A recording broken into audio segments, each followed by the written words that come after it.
Dressing table கஜகஜன்னு இருந்ததுன்னு இன்றைக்கி clean பண்ணேன். ஃபஸ்ட் எல்லாத்தையுமே எடுத்து வச்சுட்டு அதை தொடச்சி விட்டுட்டேன் ஃபுல்லாக. என்னதான் ட்ரெஸ்ஸிங் டேபிள் அரேஞ்ச் பண்ணாலும் கடைசியில் ஏதாவது திங்ஸை மாற்றி எங்கேயாச்சும் வச்சுருவோம். அதெல்லாம் தேடி கண்டுபிடிச்சி எடுத்து வைக்கிறக்குள்ளேயே போதும்னு ஆயிரும். எல்லாத்தையுமே ஒட்டுக்க எடுத்து வச்சுட்டேன். ஃபஸ்ட்டு ஒரு பெரிய ட்ரேயில் என்னோடய மேக்கப் ஐட்டம்ஸ்லாம் அரேஞ்ச் பண்ணிக்கலான்ட்டு அரேஞ்ச் பண்ணிட்டேன் ஃபுல்லாக எல்லாத்தையும் ஒரே ட்ரேயில். நெக்ஸ்ட் ரெகுலராக யூஸ் பண்ணுற டோனர், மாய்ஸ்சரைசர், சீரம் எல்லாத்தையுமே ஒரே இதில் போட்டு வச்சுக்கிட்டேன்.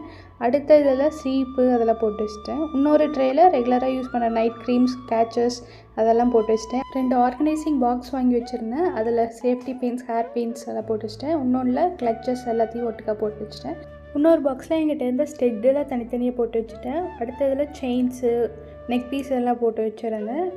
நெக்ஸ்ட் எங்கிட்ட இருக்க மெட்டல் பேங்கிள்ஸ், த்ரெட் பேங்கிள்ஸ் எல்லாத்தையுமே ஒரு சின்ன பக்கெட் மாதிரி இருக்குது, அதில் போட்டு வச்சுட்டேன். ஒகேஷ்னலாக யூஸ் பண்ணுற திங்ஸ் தனியாகவும், ரெகுலராக யூஸ் பண்ணுறது ஒரு ட்ராலையும், ஹிப் பெல்ட், ப்ளோ ட்ரையர் அதெல்லாம் ஒரு ட்ராலையும் போட்டு அரேஞ்ச் பண்ணி வச்சுக்கிட்டேன்.